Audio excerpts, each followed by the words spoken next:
എല്ലാവർക്കും ഹൃദയം നിറഞ്ഞ നമസ്കാരം. കഥേമമ്മയുടെ ഇന്നത്തെ അധ്യായത്തിലേക്ക് എല്ലാവർക്കും ഹാർദമായ സ്വാഗതം.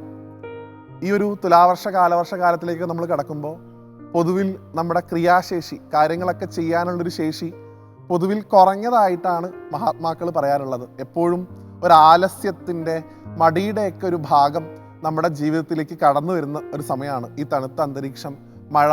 ഇതൊക്കെ തന്നെ നമ്മുടെ ക്രിയാശേഷിയെ കുറയ്ക്കാറുണ്ട് എന്നാണ്. അങ്ങനെയുള്ള ക്രിയാശേഷിയുമായി ബന്ധപ്പെട്ട ഒരു കഥയാണ് ഇന്നത്തെ കഥേമമ്മയിൽ നമ്മൾ സംസാരിക്കുന്നത്. സാക്ഷാൽ സുബ്രഹ്മണ്യ സ്വാമിയും അദ്ദേഹത്തിൻ്റെ പത്നിയായിട്ടുള്ള ദേവയാനി അല്ലെങ്കിൽ ദേവസേന എന്ന് നമ്മൾ വിളിക്കുന്ന ആ ദേവിയെക്കുറിച്ചുള്ള ഒരു കഥയാണ് ഇന്നത്തെ കഥേമമ്മയിൽ നമ്മൾ ഉൾപ്പെടുത്തിയിട്ടുള്ളത്.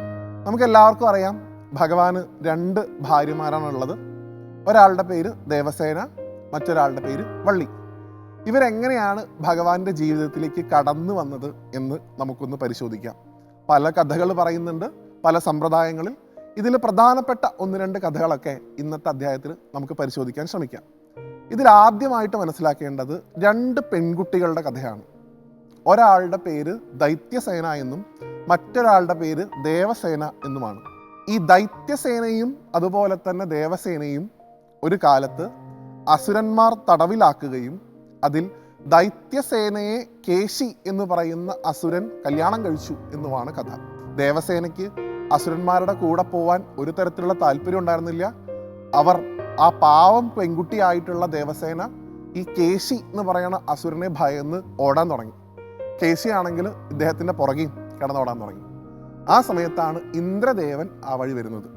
ഇന്ദ്രൻ ഈ അസുരന്മാരെ പരാജയപ്പെടുത്തുകയും ദേവസേനയെ സ്വീകരിക്കുകയും ചെയ്തു തൻ്റെ മകളുടെ സ്ഥാനത്ത്. അതോടുകൂടിയാണ് ഇന്ദ്രൻ്റെ മകളുടെ സ്ഥാനം ദേവസേനയ്ക്ക് ലഭിക്കുന്നത്. ആ ദേവസേനയാണ് ഇന്ദ്രനോട് ആവശ്യപ്പെടുന്നത്, ഞാൻ ആരെയെങ്കിലും വിവാഹം കഴിക്കുകയാണെന്നുണ്ടെങ്കിൽ അത് അഗ്നിയുടെ തേജസ്സുള്ള ശിവപുത്രനെ മാത്രമായിരിക്കും. ആ ശിവപുത്രനായിട്ടാണ് സാക്ഷാൽ സുബ്രഹ്മണ്യ സ്വാമി ജനിക്കുന്നതും പിന്നീട് അവരുടെ ഒരു വിവാഹം, ആ മാംഗല്യം നടക്കുന്നതും. ഇതാണ് ഒരു സമ്പ്രദായത്തിലുള്ള കഥ. ഇതിനേക്കാൾ കൂടുതൽ ദക്ഷിണ ഭാരതത്തിൽ കൂടുതലായിട്ട് പ്രചരിക്കുന്ന കഥ മഹാവിഷ്ണുവിൻ്റെ 2 പുത്രിമാരെ സംബന്ധിച്ചാണ്. ഭഗവാൻ നാരായണന് 2 പെൺകുട്ടികൾ ഉണ്ടായിരുന്നത്രേ. ഒരാളുടെ പേര് അമൃതവല്ലി എന്നും ഒരാളുടെ പേര് സുന്ദരവല്ലി എന്നുമായിരുന്നു. അമൃതവല്ലിയും സുന്ദരവല്ലിയും നല്ല പാണ്ഡിത്യമുള്ള കുട്ടികളായിരുന്നു. ചെറുപ്പത്തിലെ അവർക്ക് വേദശീലമൊക്കെ ഉണ്ടായിരുന്നു. നല്ല രീതിയിൽ വളർന്നു വരുന്ന കുട്ടികളായിരുന്നു. വിവാഹപ്രായം എത്തിയ സമയത്ത് നേരത്തെ പറഞ്ഞതുപോലെ അവർ തീരുമാനിച്ചു, ഞങ്ങൾ സാധാരണക്കാരായിട്ടുള്ള ആൾക്കാരെയൊന്നും വിവാഹം കഴിക്കില്ല. ഞങ്ങൾ വിവാഹം ചെയ്യുകയാണെങ്കിൽ ഈ ഭൂമിയിൽ വെച്ച് ഏറ്റവും തേജസ്സുള്ള, ഏറ്റവും സുന്ദരനായിട്ടുള്ള ഒരാളെ മാത്രമേ ഞങ്ങൾ കല്യാണം കഴിക്കൂ എന്ന് ആ പെൺകുട്ടികൾ തീരുമാനിച്ചു. അങ്ങനെ ഒരാളെ കിട്ടാൻ വേണ്ടി അവർ തപസ് ചെയ്തു എന്നാണ്. അവരുടെ തപസ്സിൻ്റെ അവസാന ഭാഗത്ത് സാക്ഷാൽ മുരുകൻ സുബ്രഹ്മണ്യ സ്വാമി അവരുടെ മുമ്പിൽ പ്രത്യക്ഷപ്പെടുന്നു.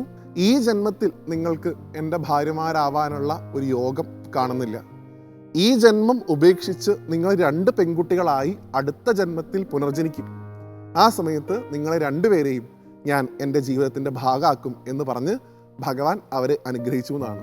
ഈ അമൃതവല്ലിയും സുന്ദരവല്ലിയും ആണത്രേ പിന്നീടുള്ള ജന്മത്തിൽ ദേവസേനയായിട്ടും അതുപോലെ തന്നെ വള്ളിയായിട്ടും പിന്നീട് പുനർജനിക്കുന്നത്. ഇവരെ 2 പേരെയും ഭഗവാൻ വിവാഹം ചെയ്തു.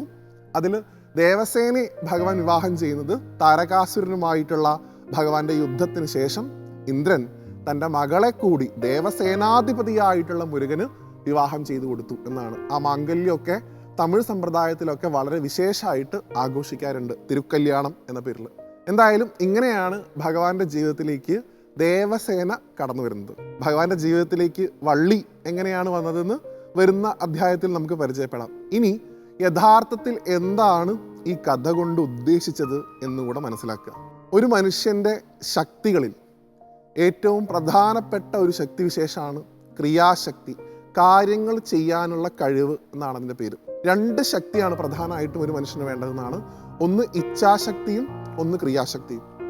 ഈ ഇച്ഛാശക്തി ഉണ്ടായാൽ മാത്രം പോരാ, ഒരു കാര്യം ചെയ്യണം എന്നുള്ളൊരു തീരുമാനം ഉണ്ടായാൽ മാത്രം പോരാ, അത് ചെയ്യാനുള്ള ഒരു ശേഷി മനുഷ്യന് വേണം. ആ ചെയ്യാനുള്ള ശേഷിയുടെ ഭാഗമാണ് ദേവസേന എന്നാണ്. മുരുകനോട് കൂടി നിൽക്കുന്ന ദേവസേനയെ കാണുമ്പോൾ യഥാർത്ഥത്തിൽ നമുക്കുണ്ടാവേണ്ടത് നമ്മളുടെ ഉള്ളിലുള്ള ക്രിയാശേഷി വർദ്ധിക്കണം എന്നാണ്. എപ്പോഴും ഒരു ഉത്സാഹത്തോടു കൂടി കാര്യങ്ങൾ ചെയ്യാനുള്ള ഒരു എപ്പോഴുള്ളൊരു മനോഭാവത്തോടു കൂടി, എന്തൊരു കാര്യത്തെയും അതിനെ തുറന്ന മനസ്സോടുകൂടി കാണാനുള്ളൊരു മനോഭാവത്തോടു കൂടി നമുക്ക് നിൽക്കാൻ സാധിക്കുന്നുണ്ടെന്നുണ്ടെങ്കിൽ നമുക്ക് ദേവസേനാപതിയായിട്ടുള്ള മുരുകൻ്റെ അനുഗ്രഹം ഉണ്ട് എന്നാണ് അതുകൊണ്ട് കൽപ്പിക്കാറുള്ളത്. അതുകൊണ്ട് തന്നെ എപ്പോഴെങ്കിലും ആലസ്യത്തിലേക്കോ മടിയിലേക്കോ ഒക്കെ നമ്മൾ വീണു പോകുന്നുണ്ട് എന്ന് നമുക്ക് തന്നെ തോന്നുകയാണെങ്കിൽ ഉപാസിക്കാൻ ഏറ്റവും പറ്റിയ ഭാവമാണ് സാക്ഷാൽ മുരുകനും ദേവസേനയും ഒരുമിച്ച് നിൽക്കുന്ന ആ ഭാവം. ആ ഭാവത്തെ ധ്യാനിക്കുന്ന ആളുകൾക്ക് നല്ല ക്രിയാശേഷി ഉണ്ടാവുന്നതാണ്. അതിലൂടെ നമ്മൾ ഏറ്റെടുക്കാൻ പോകുന്ന ഏതൊരു പ്രവർത്തനവുമായിക്കൊള്ളട്ടെ അത് വിജയത്തിലേക്ക് എത്തിക്കാൻ സാധിക്കുന്നതാണ് മഹാത്മാക്കൾ പറയാറുള്ളത്. അപ്പം അതുകൊണ്ട് തന്നെ ക്രിയാശേഷി വർദ്ധിപ്പിച്ചുകൊണ്ട് ഈ സനാതന ധർമ്മത്തിന് വേണ്ടി എപ്പോഴും ഉത്സാഹത്തോടു കൂടി പണിയെടുക്കുന്ന നല്ല തലമുറയിലുള്ള കുട്ടികൾ സാക്ഷാൽ സുബ്രഹ്മണ്യ സ്വാമിയുടെ അനുഗ്രഹത്തോടെ ഈ ധർമ്മത്തിൽ ഉണ്ടാവട്ടെ എന്ന് പ്രാർത്ഥിച്ചുകൊണ്ട് അടുത്ത ഒരു കഥയുമായിട്ട് വീണ്ടും കാണുന്നവരെ എല്ലാവർക്കും നന്ദി, നമസ്തേ.